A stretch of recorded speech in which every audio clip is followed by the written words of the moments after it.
cloud. There it goes. Yeah, I was going through the issues in the tag repo this morning, trying to clean up a little, filter things down. So if you saw a lot of messages come through. I also have been going through the docs, that doc that you wrote, Abby.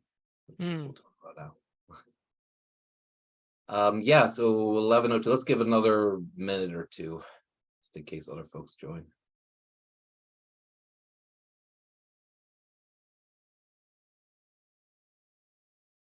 Oh, and did you all see KCP propose themselves to Sandbox? I'm pretty excited about that one. Sorry, you're on mute, but KCP is a project that its goal is to separate the pod scheduling aspect, I guess, of Kubernetes and the actual running workloads from the APIs. I don't know, it's one way to describe it, at least. In other words, it can provide a way to define all kinds of APIs that then get delegated to other clusters to actually run the pods behind them. I'm not doing a good job, I don't feel like, but it's a Kubernetes focused only on providing CRDs and not running pods. That's kind of interesting. Pods. Yeah. Yeah, I see a blog by Red Hat when I look it up. Oh yeah, because it was a Red Hat project, but it's now well, the leader for it, Stefan, who proposed it this morning, is now with Upbound Crossplane. So it's a good fit for Crossplane because they're providing these APIs at scale. Not how do they leverage them in many clusters? Yeah, it's one of the big takeaways right now is being able. It's a single cluster solution, and the reality is if people are going to building infrastructure via Kubernetes CRDs, they're probably multi-cluster. They're probably sort of bought into that sort of environment. So I think it's a really good pickup for them for sure. You know what it kind of lends to? Like you could have a platform team which runs all of a capabilities cluster or several, and then publishes those capabilities to many other clusters, but they don't have to run them. They just consume them. I was always, yeah, I'm an evangelist here. I think it will work well as well for our framework. A lot of the questions we get asked is like, if Cradix is running in one place, like how do people make requests to it? And there's lots of secure ways to do that using GitOps and other things, but being able to make a user request to any cluster and having that be triggering something in a secure lockdown platform cluster is a really good pattern. I just think it's a good pattern. It's nice to see that it's continuing to have legs and hopefully get into Sandbox. So yeah, it looks really interesting.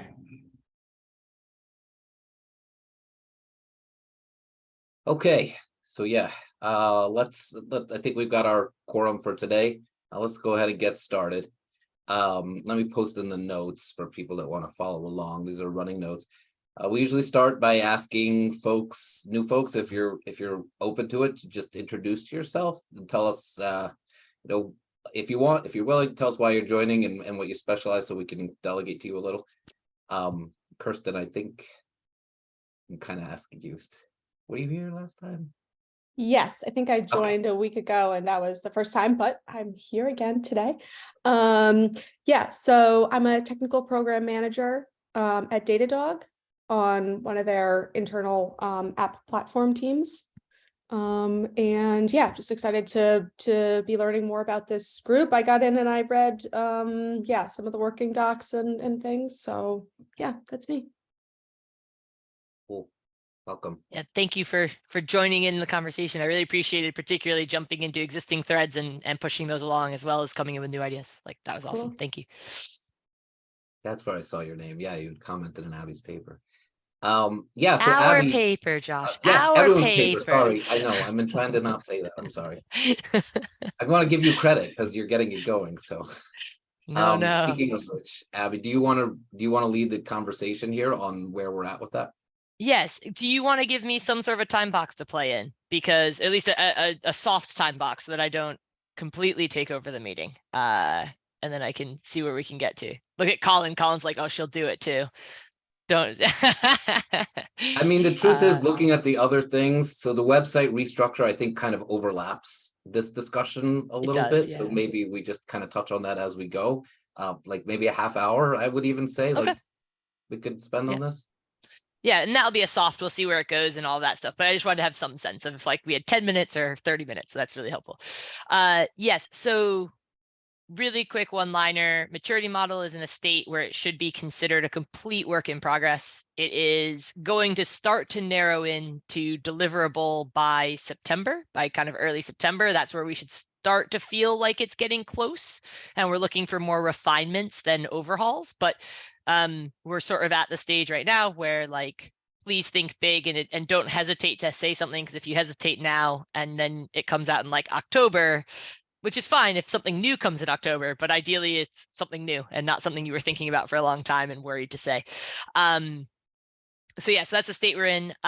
There are lots of really good discussions. I've been a little bit delinquent on getting back to some people and getting things in there, so I apologize. I'll try and catch up on those.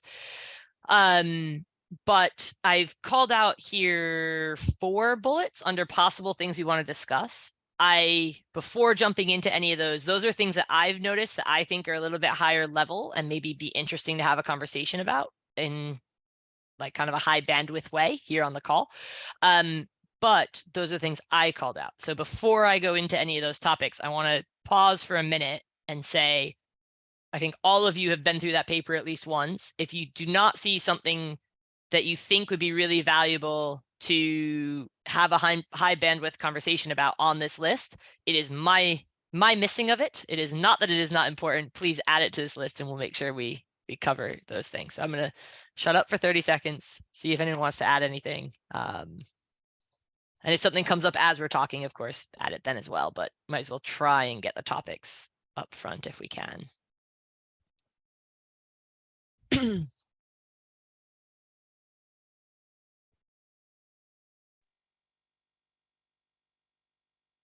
All right.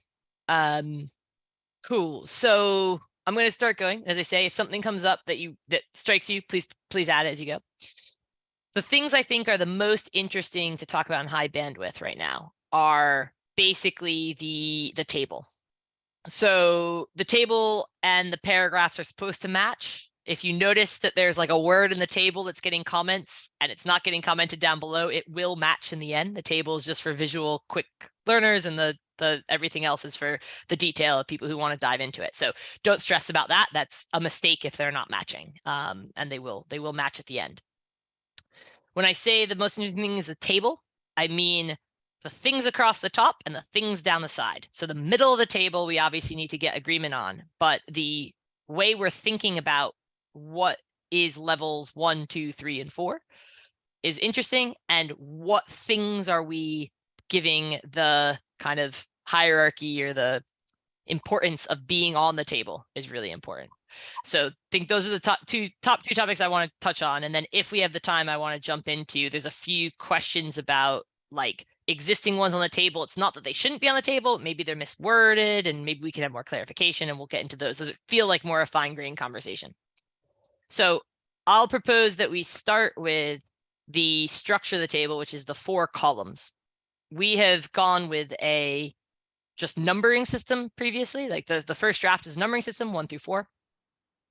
This is different than the cloud native maturity model, which has gone with a naming convention.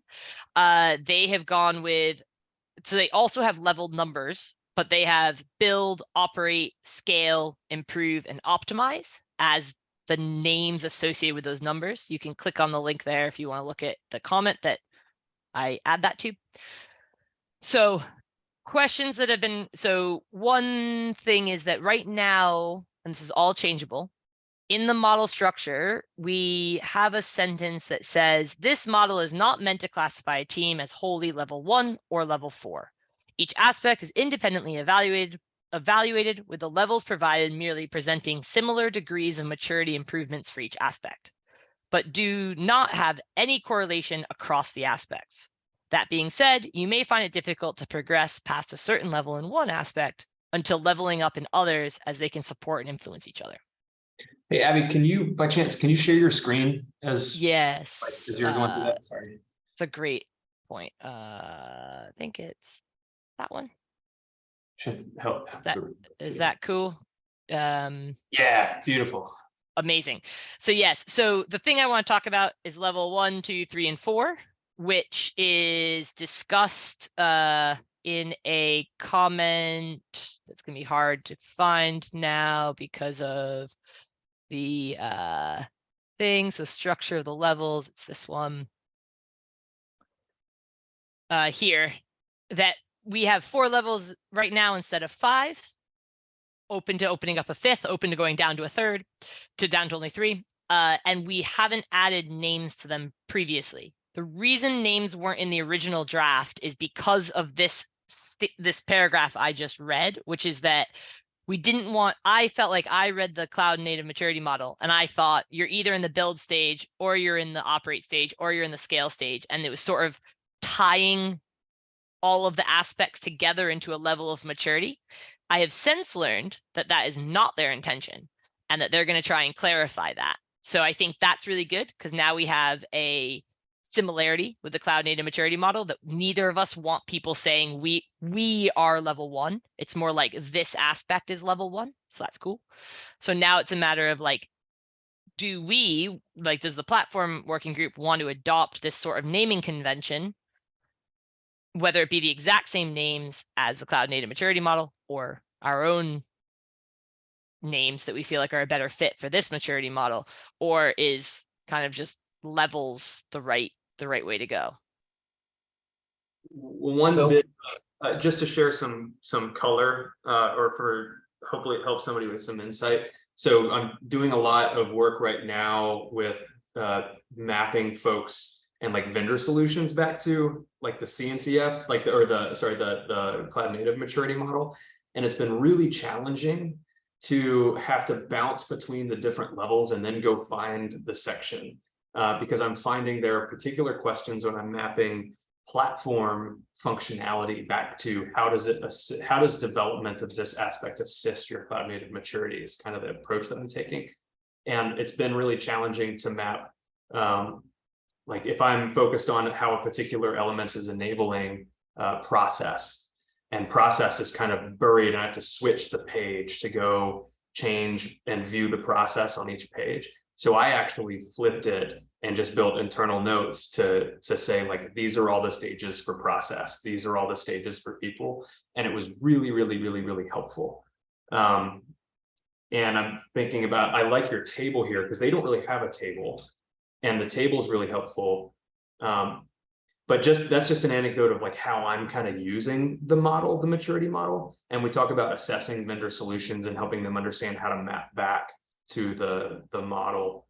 And I think your table is really good here. I don't think we need to follow the same naming convention, but it would be helpful to be able to tie certain aspects back to from the platform maturity model back to certain aspects in the cloud native maturity model, maybe even just via annotations or just little notes or something like that. But yeah, I just sent over this. No, that was lovely. I just sent over the link I switched tabs to, which is the maturity model, to give that, because that is another thing that we differ from that on. And I guess maybe tend to agree with you that I think the reason they need an extra level of organization is because it's such a big subject versus we are a much narrower subject. So with this big cloud native subject, they have sort of 3 levels of organization. They have the category, so people, process, policy, and technology. They have the level, build, operate, scale, improve, and optimize. And then within each of those, they have the things that you would maybe find in the middle of our table. So like organizational change and developer agility and CI/CD and maybe activities you might be doing. So there is a lot going on in the way that they are mapping things across, but it's also, I'm not envious of trying to organize that level of stuff, and we're in a much kind of narrower space. Yeah. Abby, this stuff that's in the actual pages, I thought this corresponded to the stuff after the table in the platforms one. Like this correct. is So yeah, so like one-off, funding one-off, you can see here.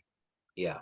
So like, and right, and you know, another thing, once we get comfortable with the high level concepts, we might want to have a conversation of like, if this is the right level of detail for the detailed section.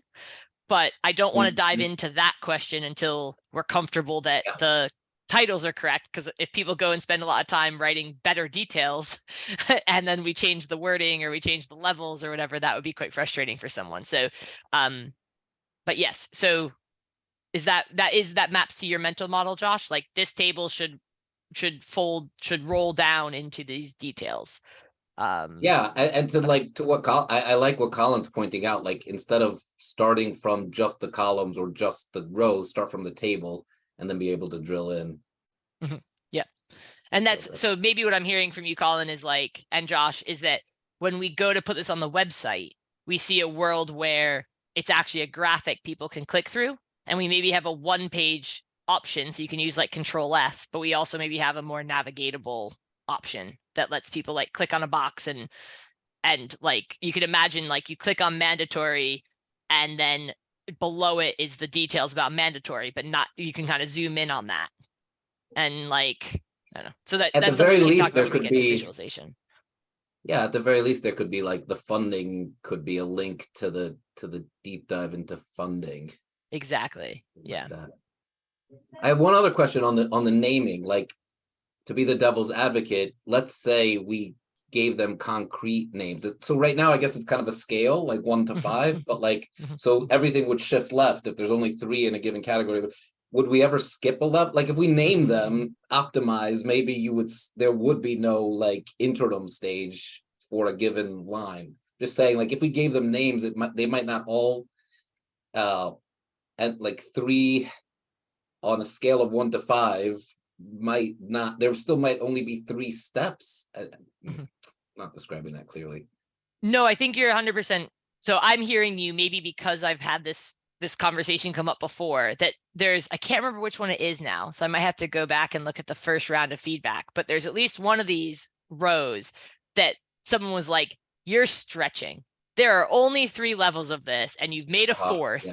and you're stretching, and you should just be okay with the idea that one of these only has 3. And like I guess there was like a slight like misalignment on how far we were stretching, so we ended up leaving the 4th. But that concept of should everything be square, or can we have different levels? And if we do, how do we do that? Do we shift them in some way? Do we name them so then it makes sense which one has the gap? Like 100% I've heard that before. It absolutely makes sense, and I think should be challenged. So I guess what would drive that question in my mind is if we feel like in any of these the 4 levels doesn't make sense, or we feel like a 5th level would make sense, or something that would actually force us to like then challenge like That was where do we one put the that gap? was one thing that I had, that was a question I posed to the cartographers folks like last week, was kind of like, is there a level 0 to this? Because there isn't, because they have a homepage where it essentially is the kind of the level 0. It's like the intro to this stuff. But I'm thinking about your problem. It's like I could see where like, I don't know, maybe at a certain maturity level for a user experience, that doesn't get introduced until stage 2 and isn't necessarily there for the first stage. But I don't think I would leave anything out at level 4, but I might skip level 1 in mentally. Because I'm always going to try to reach like level 4 for a platform. I think it's okay for one of these categories to be missing at like level 0 or level 1. And I think so. I hear that. I think that what you'll notice in the current level 1, and this is just for like comparison, what you'll notice in the current level 1 is a lot of these are bad. And so it's sort of like they actively would be detracting from a sustainable, scalable platform. And I think that was one of the pros of using a maturity model, because you could call out the things that are less effective, right? Because often you're talking aspirationally what is effective, but you're never explicitly saying, and this is what's not effective. And you don't want to like scold people. This isn't about taking the ruler out on people's knuckles, but it is about like helping people maybe shine a light on the bits that aren't working for them, that maybe they think it is because it's what they're used to, but actually now they can see that in comparison to other things. And so So like manual request queue is a version of user experience. This is like, 10 years -1. ago, I was having conversations with people where I was like, you have a CI/CD pipeline. They're like, no, we don't. And I was like, you do. It might be you walking over to someone's desk and asking them to SCP a file, but that's your CI/CD pipeline. Like, and that's what I think we're currently trying to treat level 1 as, is like everyone has a platform. It just might not be something that is scalable, sustainable, whatever, but we want to call out the behaviors that you might see from someone who is from an organization who is like just dipping their toe into this kind of need and not yet have not yet refined it and not yet optimized it. On towards that point, Abby, could we name the 1, 2, 3, 4 as reflecting a maturity stage? Like anti-pattern probably is not the right word, but like an immature, like a 3-year-old baby stage, and then like the teenager stage, and then relatively mature adult, and then like experienced or something. Well, that's where I think that the cloud native maturity model actually does a good job with its stages. Yeah, build, operate, scale, improve, optimize is very reflective of that. And I think it's what I like about their names is you can't take them offensively. Sorry to like throw that out there on that, but like I definitely heard other people talk about things like that would talk about the maturity of someone, and I think we are pushing on people to be like, this is not good. Like if you're level 1, like there are things that you can improve, but I want it to be very uplifting in the sense. I would like for us to see it being uplifting in the sense that people feel like, and there is somewhere for me to go, and I'm a respected technologist who is on a road to improvement, not like I'm in some way being, disowned for the fact that this is the state we're in. And so I agree, Colin. I quite like that for that reason, though whether or not those exact words fit for us, I'm not sure, but I like that way of feeling about them. Like when I read them, I'm not offended by them. If I'm in build stage, that's okay. And I think there's some clarification that can probably happen. Like at scale, you're probably standardizing on something. Like there's some extra clarification in there. And to your point earlier of like, do we need to fill out all 5 stages? Maybe you don't. So maybe it's effective to have parity with the stages, but then, either shift things or stretch things. I guess we don't want to stretch, but we could shift. But what's a topic coming? We might say at level 1 build, you're not thinking about this thing yet. Yeah. A tiny bit what's coming to mind on those is that those aren't about much. Like, should we just describe maturity in general terms? In other words, that could apply to that model, our model, and that's why I brought up the baby, teenager, adult, person kind of. Can we say crawl, walk, run, or something like that? There's some generic. Yeah. If is Cartographos with the version 3, or do you know if they're thinking about? You kind of alluded to earlier. Are they thinking about changing the name of their levels at all?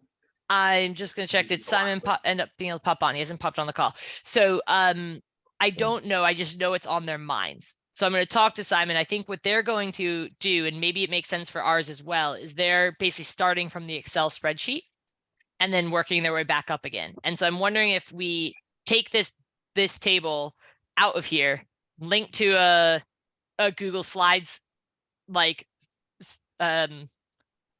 sheet instead, and make it a bit more editable in that way. I have pros and cons on that because I find that adding comments to Google Sheets isn't as easy as adding comments to Google Docs, but I also feel like if we want to add more rows or more columns or whatever, it might feel more approachable. So basically because we haven't gotten to yet, but we have a few other ideas for other things, other rows we want to add, and I want to make sure those feel open and available as well, and not like, oh, we have to fit within this 6. Like I think right now, my current gut feel is we don't want to get up quite as high numbered as the cloud native maturity model. Again, our scope is just a lot smaller, but at the same time, that doesn't mean 6 is the right answer. Like 10 might be the right answer. Like, so there's some number that makes some more sense than other numbers, but like it's definitely flexible. So I just want to check, is anyone taking notes? Because I think some of these ideas have been really good, and since I'm screen sharing, I'm not taking notes on it, but it'd be cool to like, the crawl, walk, run, the build, operate, scale, like that those are options, and that we can maybe try one on for size and go from there, it would be awesome, because I think we do want to do that. Hey, Yeah. Simon. So, okay. Question. So yeah, I've been kind of taking the notes. I think it's been good dialogue. It's been a bit confusing to sort of track. So I'm going to try to summarize it. So it sounds like the problem that we're trying to crack here is we've got different rows and like with different categories, right? So you have these different categories, whether it's funding, adoption, user experience, and then we've got these levels, which are kind of like stages in a sense that show like that are also classified in themselves of like if you're at level 1 and you are focusing on your organizational structure, you're at dev and ops, right? So we kind of have like a kind of sub classification for each. And so what we're trying to think about is like, because you're kind of putting, you have the potential if you've got like 4 levels for each, or then how do I put each of those categories and build some type of classification for it, when there may just not be, there may just be 3 classifications that make sense and the 4th may be redundant. And so we're looking at the cloud native model or the maturity model, and something that they do well is that they've got like a broad classification for each level. And this is where I'm getting confused. They also seem to be kind of doing something similar where they're not necessarily like putting, like we've got very succinct like label on these on ours, but theirs has more of like a description for each when they kind of go out down to the base level. And so that's what I'm trying to kind of figure out like through all of like this dialogue is like, are we thinking about mixing the short description and just keeping it like longer like they are in their model? Am I missing something there? And I also am a little unclear with how they're trying to improve like their model. That kind of went over my head as well. So yeah, hopefully that makes sense. So that second one, I definitely want to, I was like, Simon, we literally just conjured you up because we had a question not 2 minutes ago. So it's perfect not to put you on the spot. So I'll answer first the other side and then we'll ask. But yes, so the question of like, is basically, should we be putting a categorization on each of these levels? So level 1 is crawl, level 2 is walk, and level 3 is run, and so on, or build, operate, scale, improve, whatever the words are, those are our options at this stage. Do we want to do that, or do we just keep it as 1 through 4? Whether or not we keep the kind of intersection of an aspect with a level as a succinct word or as a description, I think we didn't, my understanding is we didn't touch heavily on that, but my current understanding is we'd want to stay with a hard-hitting single word as much as possible with the description as a dive in deeper thing. But I think the only thing I really said so far about that was that I don't think we want to try and extend these descriptions too much yet until we're confident at the like takeaways, right? Whether or not we have a good single word for it or whatever. The idea that backlog level 2 is some version of scheduled and it sort of means this, this, and this, is we want to have that before we start saying, okay, now let's write, 2 paragraphs of content that will be helpful to people, right? Like that's the one thing I think we'd want to shy away from at this stage. Yep.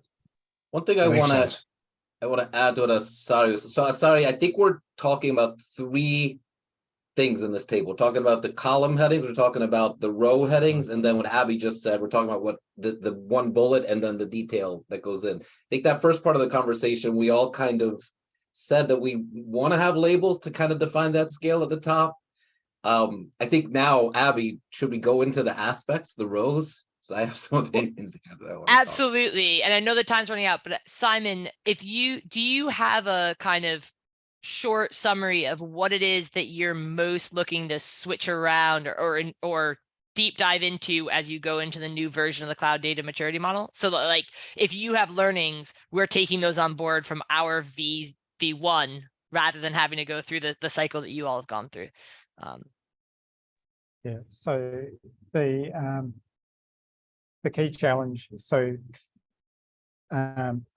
when the cloud native maturity model was developed, it was a relatively small group of contributors who got together and developed a lot of the content based on experience within the CNCF and also the wider cloud native community. Now, the main undertaking we are doing now is the model itself is too big, almost. It covers too great a scope for a relatively small group to sort of top down dictate exactly what can and should be in there. So the process that we've just started undertaking is actually to do much more deep dive into material across the CNCF, and then further address shortcomings within the content of the model. So the process that we're undertaking is slightly, perhaps slightly different to the process that's been adopted here. So, so as an example, we've got a series of, there's all of the white papers that have been produced throughout the various tags and projects within the CNCF, and so we're doing reviews of that at the moment. Now, so I think that, I mean, my assessment would be, because this model, the cloud native maturity model, is, I think we've talked about, is sort of positioned higher within a technical organization, more at a CIO type level. And so its scope is much broader. One of the perhaps things that is really beneficial to this group is that the scope is it's perhaps further down the technical stack or down the organization, and so its scope is slightly more refined, and that really works to your benefit. So I think that so the short answer, to be succinct, the shortcoming we're trying to address is one that I think you are less subject to, if that makes sense. Does that help? It does, from a very kind of high level, which is exactly how I asked you the question. Yeah. From a Yeah. very, the question that was brought up before you joined the call, that is a much lower level tactical thing, Okay. and you may Right. not have the answer to it yet, but is, do you see a challenge right now with the way you've named the maturity levels, in the sense that you've named that currently the naming convention is Yep. build, operate, scale, improve, and optimize? Yep. Has that proven to be useful, detrimental, anything like, is that, yeah. They've so definitely the first three I think have worked well. So Okay. so build is non-prod, operate is your very first production applications, getting into the operations side, scale, obvious. Where there's more ambiguity is around sort of improve and optimize and what they really mean. So the first three I think have really worked well. 4 and 5 may be up for revision at this point. We don't know. We will see as we revise. In general, it has been helpful to have getting those names right has been helpful. So we've found having that single word for a stage, has been good, particularly build, operate, and scale. Yeah. Cool. Yeah, I think as you describe what those words mean, I worry that they maybe wouldn't mean the same thing if we were to reuse them in our world. I'm seeing Kristen go, yeah, that's not quite the same. And so Precisely. that may be a reason for us to do as you're suggesting, kind of go to the drawing board and say, what is the one word that we would feel like would work for us for this maturity model, and that way we don't confuse people with the same words thinking they mean the same thing, when actually we're like, well, on this maturity model they mean this, and on that one they mean this, and correct. sort of that. Yeah. Okay. It's, I think, this group, it's it might be handy to have a discussion about how the two models might intersect. But I think you would be best served by doing what really fits best, what you're setting out to achieve, and don't attempt to necessarily water down the platform maturity model in any way in order to fit into the cloud native one, particularly with your headings, because their value needs to bring through exactly what you want to say. Yeah. Cool. That's my Thank you. perspective. Yeah. Kristen, I think I saw you go off mute there for a minute, but we may have moved on too much from the topic you're thinking about. Is there something you wanted to share or ask or?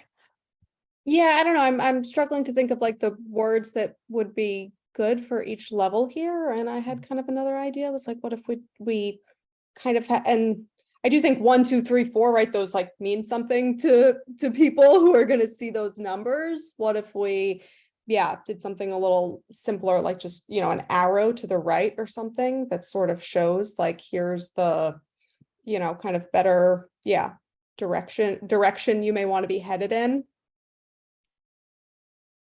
Yeah, I But think, I don't Sorry. dislike the idea of, yeah, trying to come up with a single, yeah, term for each one of these, but I think it may be tricky. So that was just an alternative idea. Yeah, I mean, as I've been thinking about it, I almost think that the ones that you have here, like with the mandatory reactive scheduled and stuff like that, that's almost like a header 3 versus a header 2. In my, like, it sounds like it's like describing what another name of the stage is, but the stage still kind of like stage 1 still has a name to it, like the build, and then under the build, this is like reactive. You know, it's like describing what backlog means, right? It's yeah. So you're saying, so if I hear you correctly, you're saying keeping this sort of one-liner, one-worder in the box is helpful, but that could be independent of naming the box, naming the entire category as right. something. Yeah. Okay. Yeah. Yep. Cool. And sorry, Kirsten, I said your name wrong. I apologize. But I appreciate what you say there. Like whether or not we name it, like, or numbers mean something to people. People are used to seeing that. So if there is a world where we debate and we identify and we trial a few different options for naming, but at the end of the day, keeping it as numbers may be a better option than putting in confusing words. So we should be open to keeping it as numbers, basically, is what I'm hearing you say. Maybe we can't both. come up with the words. Even if you come up with words, you still say one like they did in the Yeah, other. like y'all did with the level 1, and yeah, exactly. And Yeah, sorry, go on, Simon. so as one suggestion is that you may find that it emerges later, that maybe right now sticking with 1, 2, 3, 4 is the most crucial and important point. You may find that, you know, over another month, 2 months, 3 months, 4 months of iteration, a clear name will emerge. World pairs. Yeah. Yeah. Yeah, I think that's probably part of why it's currently numbered. Is that a clear name didn't emerge and it was easier leaving it that way. So, Yeah.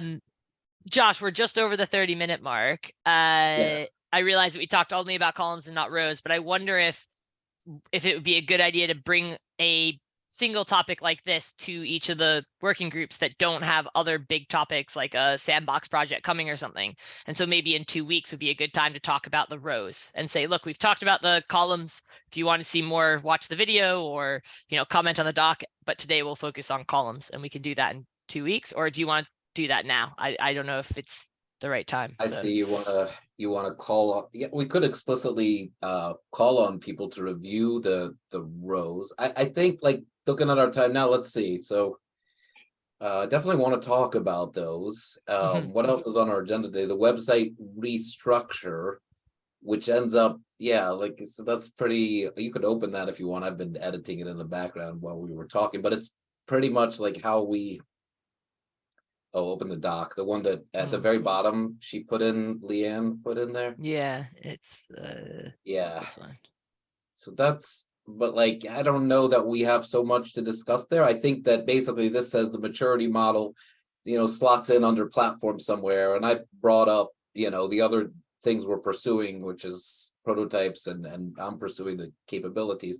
But I don't think we have a ton to talk about here. I would almost say I would like to talk more about the aspects. I'm down. I just don't want to take over. You know, I'm interested, so I'm happy to keep going, but it's yeah. Okay. One other thing on the agenda for today, which we should just mention, I guess. Yeah. So how about we do this? Let's mention the last 2 things so people know, and then let's go back and use the last 10 minutes to discuss the aspects. Perfect. I'll stop sharing then for you to go through those, and then I can go back to sharing. Okay, well, you were sharing great. That website restructure was one of them. Basically, people that, if you have opinions, chime in on the issue, look at the doc. The doc's open for editing like everything else and commenting. So, it's more, I guess that's kind of post this work, that's where we'll put it. I don't think we need to discuss that further now. Yeah, the only thing that I'd probably end up saying is like, I'd just like to improve how the website functions as a funnel. Because it's just kind of like you jump in there and anyway, there's like no options on the left hand. Anyway. Yeah, you're 100% right. We should work on the website. I mean, maybe we should we got the basics in, it's an MVP, but now like, how can we iterate? Maybe we should bring that up at the tag level is kind of what I'm thinking. Like we could have that at the next tag meeting. Frankly, I think it's gonna, some of that is gonna come out of what happens with like the maturity model and the other artifacts here. So I kind of like want to see how the maturity model evolves to influence the site based on what people are looking for. Okay, so Colin, you're kind of saying there are two aspects. Okay, sorry. So I guess there is something to discuss here. There's one aspect is the overall like funnel, experience with the website.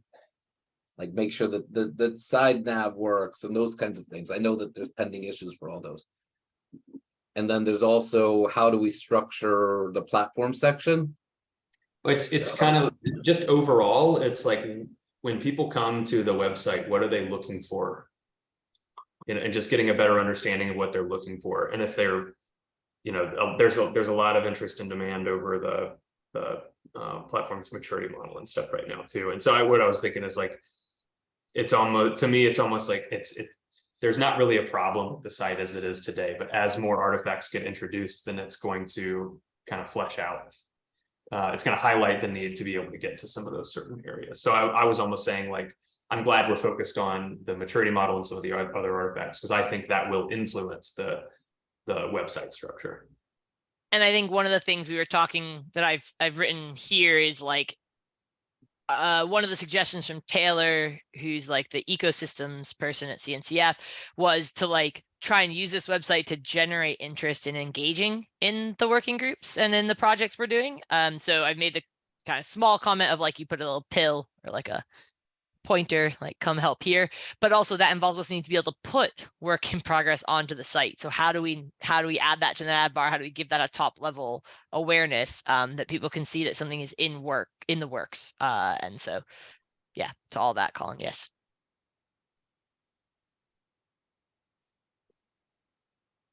Yeah, okay, that makes a lot of sense. I think it's good feedback. I mean, if people really, some of those issues you could just pick up if you really feel like it. Like, I mean, even like I've been trying to tag the GitHub issues that are relevant to each group. So like even just like we could read those in from the REST API if we wanted, or just put in an iframe with a filtered view, things like that. I don't know. Those are very random, but if you have ideas, like please put them up. A more structured effort that's reasonable, but I just like you might be waiting a while for people to actually do it. So that's just my feedback. Like if you have suggestions and you want to put in PRs, go for it.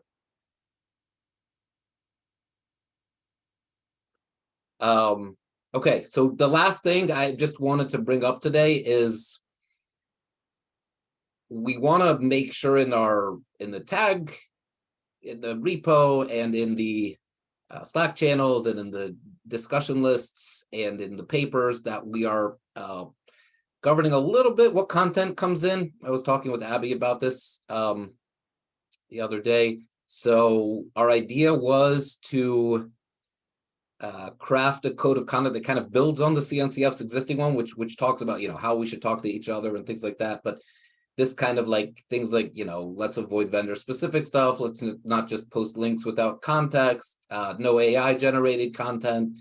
I wanted to not lose the issue because Abby and I were discussing, but this is another thing. Like if somebody wants to write up a page that nicely describes this and put up a PR, like there'll be comments and debate, I'm sure, because that's how it goes. But we can just go ahead and get it in.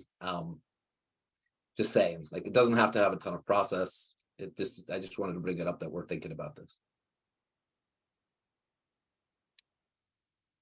think that's all I had for today. So we got, I guess we have 10 minutes. I mean, I'll stick around and talk more about the aspects, Abby.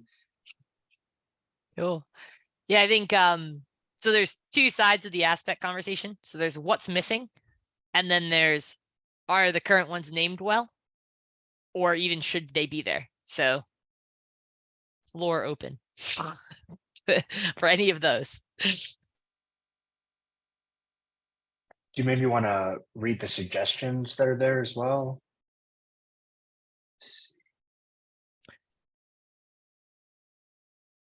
Yes, there's some suggestions specifically for funding and backlog, I think have some suggestions, but as I say, there's also some suggestions down below for something around platform capability coverage and platform documentation as well. So I don't know if Josh, if you want to chat a bit about those, or I think those were you. Yeah, I definitely have thoughts. I mean, the first thing that I keep going back and forth with, like, the attributes that we listed, I guess the non-functional ones in the paper. Things like, are you developing your platform as a product? Things like, what is the user experience like on your platform? Documentation. Yeah, I'm looking at those exactly. I'm kind of trying to map these. And if things are, I feel like, some of these might highlight things that are missing here. Like, well, I don't know, maybe backlog, backlog, which in one of the comments I kind of said that to me is upcoming feature planning. Like, how are you gathering feedback about what you have now and filling out your backlog? How are you informing, your users what's coming next, what you're picking off your backlog? In other words, is that platform as a product maybe, like, or if it's not, is there a missing attribute here? Like, how do you plan your backlog? That kind of thing. Organizational structure. And I think just to call out this horizontal, this aspect was at one point called platform as a product, with level 4 being platform as a product, and that felt absurd. So that was part of why this is a very hard word to use, and I quite like some of these ideas around, like, user feedback or product roadmap. Roadmap in itself, again, is an implementation option, and so that, like, and so is backlog. But it's sort of like, so that's the trick right now, I think, is trying to figure out how to not take a word from a maturity level and create the category called it, right? And so I think user feedback, I think, could be the winner, because it's about taking in that user feedback. And what about product mindset? Like, how do you have a product mindset? Do you see this as a product or not? Like, so one would be, no, it's not a product. I'm just, I don't know. Yeah, I hear user feedback, but I'm like, maybe there is like that would tie it into platform as a product a little.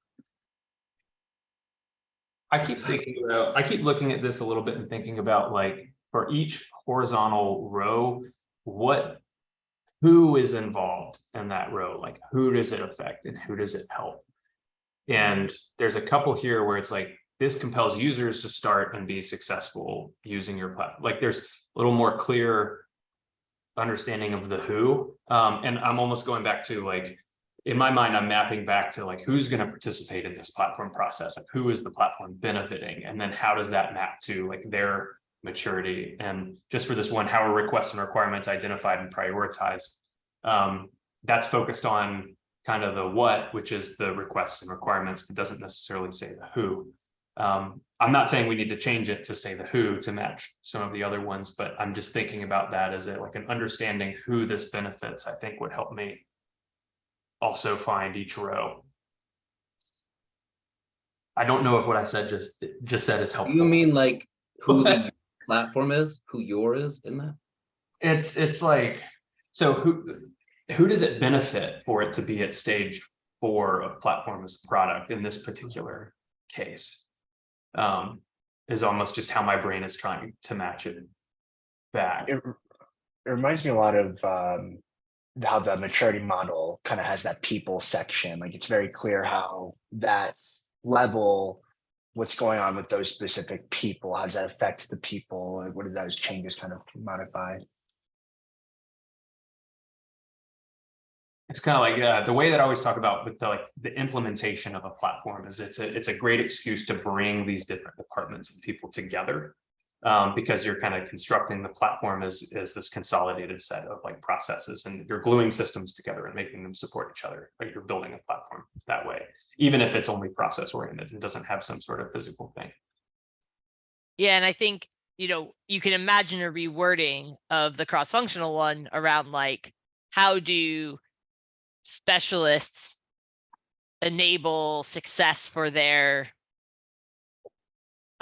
business area, or like their like specialist area through the platform or via the platform or whatever. Like, never ask me to write something that's comprehensible on the fly, but you can definitely see how that switches from the business requirements being the kind of subject of that sentence to the people or departments who like would benefit from influencing those business requirements via the platform and following that.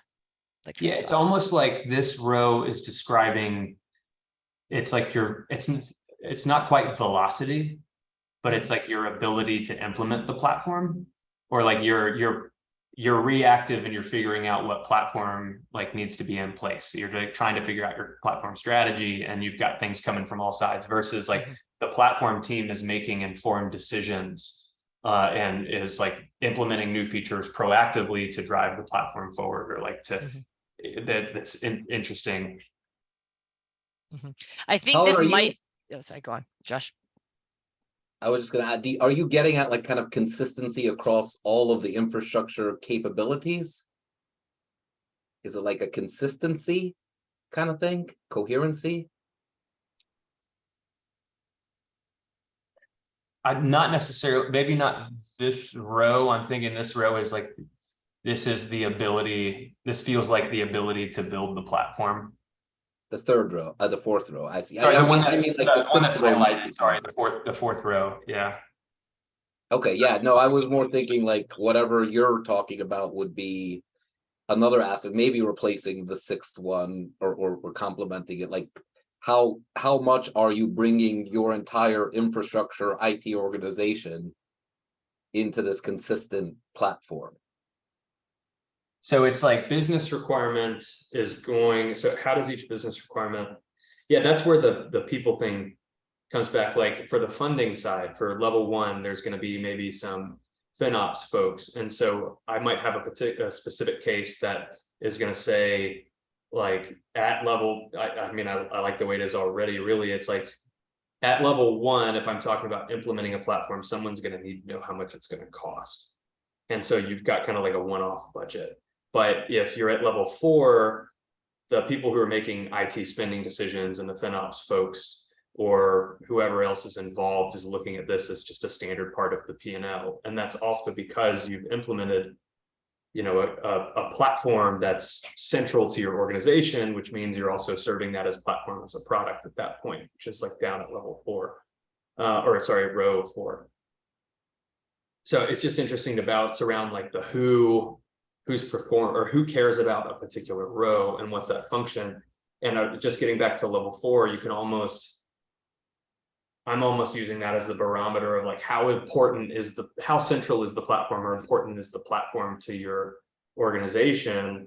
And it's like, well, I've just got some people that are figuring out how to consolidate some process. So you're being like reactive and you're responding to requests of like, I need a repo, I need a template, I need something else, versus you've got now a platform team or a center of excellence type team that's, saying we're going to implement these new features so that we have consolidated backup across all of our stuff, and we're delivering some things down. And that, I don't know if I'm thinking we're all going to use the tool differently. I don't know if you guys are looking at it that way, but that's kind of one of the ways that I kind of see some of this mapping back. I think it's worth calling out that not only is there a question of how many levels should there be and should everything have an answer for all levels, but there's also a question of is it linear?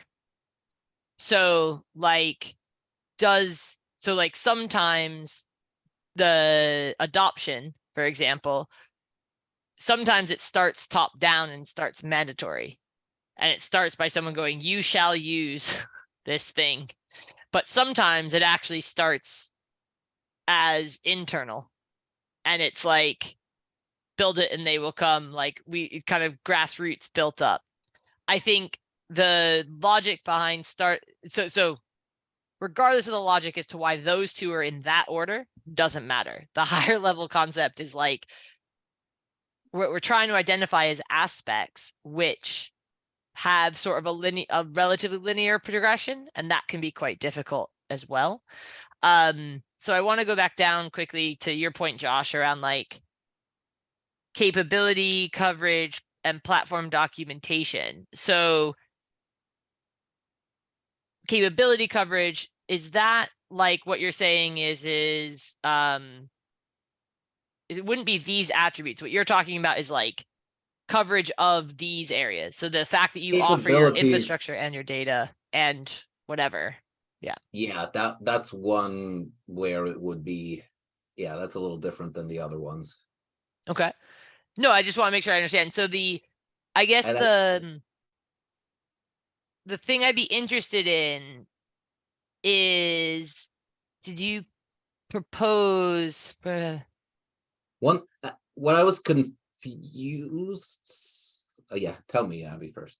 I was just curious if you propose like the levels, like, as a high level straw man, because I can imagine that like I don't see, I'm not sure I yet see a linear path Yeah.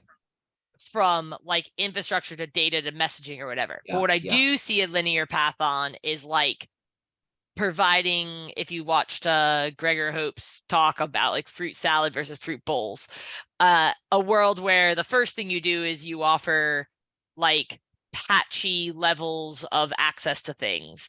Then you offer like the ability to like really low level resources that may not be super user friendly, but like they're at least all automated, Right. they're at least all via an API, etc. Then you Interesting. start like elevating that conversation to something that's more bespoke and user friendly and higher level abstractions, and that being the conversation about your capabilities is that like it's about breadth of access to the capabilities, but it's also about that like interaction with the capabilities being tailored to what the users need from the platform versus to what you as a platform team can most easily support, which are often two different Yeah. things. I agree. I like how you put that it's not really a linear progression. And that was an exploration for me. Like, Yeah, is there, totally. But I like what you're saying, that orient more on the nature of how the capabilities are gotten. Maybe there is a little bit like you get a VM and a volume is your first stage, and the later stages you get databases and queues. But yeah, I definitely want to think about that, and capability coverage maybe doesn't belong here much at all. But one thing I was a little not sure on with that last point is the last aspect, the last row. Is, are you talking about how individual capabilities would mature? I guess what threw me off is that last row, that you could have, let's say, 10 or 15 capabilities in your platform. In that row would probably apply individually to each one. Yep.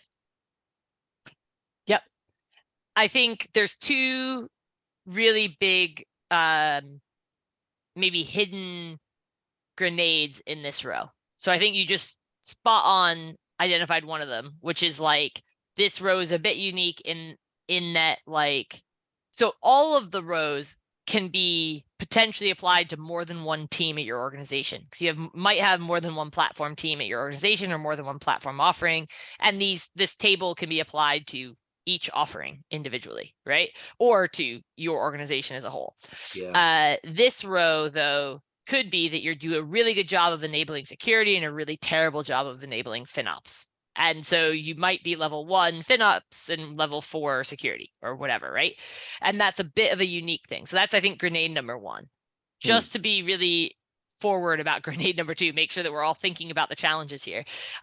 Grenade number 2 is that how, and it's come up a little bit in the comments here, is like, is this now us outsourcing things again? So how, when we say that a cross-functional representation, so the ability to like secure by default this thing, right? One of our aspects of a platform. Is that now us saying software don't have to care about security anymore? Someone else is some other specialist is gonna come in and do it for me. The platform team is now in charge of it. And I think what we're what these current 4 levels are trying to call out is experience of the original authors and original reviewers, which is that usually this is something that has to get managed outside the platform to start with. Then the platform will start enabling via tools, but those tools will often be still very rough around the edges. Like you have to use the tools, but you have access, like you have a sneak account, go have fun with security. And it's like, but it's not really built in. You know how to open the firewall to talk to the database that's somewhere else. Go. And you know that the firewall opening pull request needs to be approved by someone on the security team, right? But like you don't have like, so, but it's not really handheld yet, or it's not really bespoke yet. Then what we see is it does often get owned by platform teams. Like the platform team that is in charge of like someone from security gets mad that someone from an app team was able to do a thing they shouldn't have done, and hey, platform team, fix that. And then and that is not a good situation to be in. So this is maybe one of the weakest level 3s if we're looking at like a level of maturity of equivalence across these.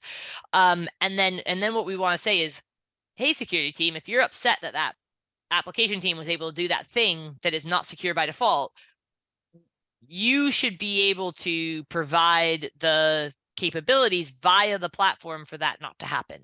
So we should be as a platform team providing tooling not only to the app teams to create their environments and to deploy their apps and blah, we should also be creating tools to enable the specialists to hook into what those app teams are doing so that they are able to standardize and alert on and validate a compliance with their requirements, right? Whether that be compliance or something else. And that's what this specialist driven is really focused on, is like, probably I think Rick's summary of it is about right. It's like, it's about meaning that it's not about the app teams needing to learn everything, because we can't hire enough specialists for that. It's not about the platform team needing to learn everything, because that ain't their specialty. It's about the platform team enabling the actual specialists to get those things in the hands of the app teams. And I think that needs better wording, but those are the 2 grenades in this row that are not maybe obvious on first read. So I think this is a great deep dive, Colin. I saw you came off mute. I think this is a great, what this conversation here, like, to me, this is very relevant, that how to, the individual capability maturity stuff. It is kind of late, so I just want to mention that we probably should wrap it up and continue the conversation on there. So yeah, Colin, I saw you wanted to say something. Oh yeah, it's like I was, Abby's 100% spot on. I think like the way I was thinking about it too. We just helped a customer adopt a cloud native security tool, right? And we deploy that within their platform, and it was like mind blowing to them that suddenly now we could. The security team had read-only access to their Kubernetes infrastructure, but then had admin access to the security tool, which enabled them to do cloud native security and not have to bug the platform team. Like it was, but within guardrails. And that to me was like exactly what this is trying to accomplish. And that was perfect. The last thing I was going to say, because we're out of time anyway, I want to get, I think it'd be fun to do an exercise on some of this too. And Abby, I'm doing, I don't know if I sent you and Josh to abstracts, but the talk that Simon and I submitted together, which is kind of like marrying the 2 models, but it's from a kind of a almost, I don't know, like a let's look at a vendor product almost kind of approach. Like, so let's talk about the consumers. But that's the exercise I'm going through right now, is like, okay, I'm taking a vendor platform and I'm comparing it to these models, and I'm trying to say, okay, how is this platform implementation that this customer has that I can, or this vendor has that I can self-host, how does that get me to the different stages? Like, to what level does that get me, and how does it help my maturity? And it's been an awesome exercise, and I would love to carve out an hour or 2 or something and just like sit down and do the same. Let's just look at I've got tons of artifacts for it. Let's just like look at one of these platforms and then just compare it to the two models and see how to map the things back. And it's been super duper. It's been super. Sounds like a very good way of validating like Yeah, our coverage for this model and our vocabulary and all those things. That sounds like a very good idea. Yeah, it's like, where does it get me? And then at the end of the day, it's like if the vendors want to participate, then they can come in and say like, well, this is how my solution does this thing. mhm.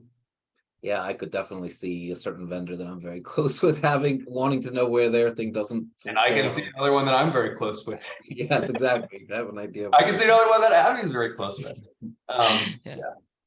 But I think Cool. that's actually definitely one of my hopes and dreams for this is that we stop allowing platform engineering to be owned by marketing and allow for there to be a vocabulary of language that can ask questions that then will elevate all vendors to be able to answer the same questions and allow you then to evaluate based on your needs. And I think I've said this, I don't know if I said this in this group, but I see it similar to what happened with observability. Marketing took over for ages. And then there started to become like a vocabulary of like non-pre-aggregated data, arbitrarily wide events. Like there started to be these things that attributes of observability that you could start to ask vendors about. And vendors then what we saw was that some met and some didn't meet, but now most are meeting because it's like they've had to evolve to be able to match those aspects because that is Yeah. what like concretely gives value to the end user. And so the whole industry has improved because of it, which I think is great. So let's take the conversation away from marketing, away from any one vendor, and put it towards how do you get the benefits that we have put into this white paper? How do we make sure that vendors are asked the questions that will force the conversation on can your users get these benefits? And that's what I think we want to do. So But yeah, I'm happy for about Set some North Stars for vendors, so I Yeah. like that. Cool. Well, thank you for doing so much work on this today. It sounds like we should carve out some time, Colin. I don't know how soon you want to do that, so we can take that to chat, and then we can figure out, Josh, if there's time to do this in another working group to try and Yeah, keep we having should these bring chats, up so. we should bring up the aspects again in the next Yeah. meeting. That seems like pretty key. But yeah, well, let's keep iterating for the next couple of weeks. Josh, I know you don't get July 4th. What? you submitting that stuff to the maintainers tracks? Not yet. I need to find out what's going on with that. I have to write to Alois actually this week. I have a lot of thoughts on that too. I have to go though now, so Yeah. I'll catch up with you. I'm gonna hop over to the Cartographos. That's on right now. Yeah. Sorry, you all. Bye. All right, see you soon.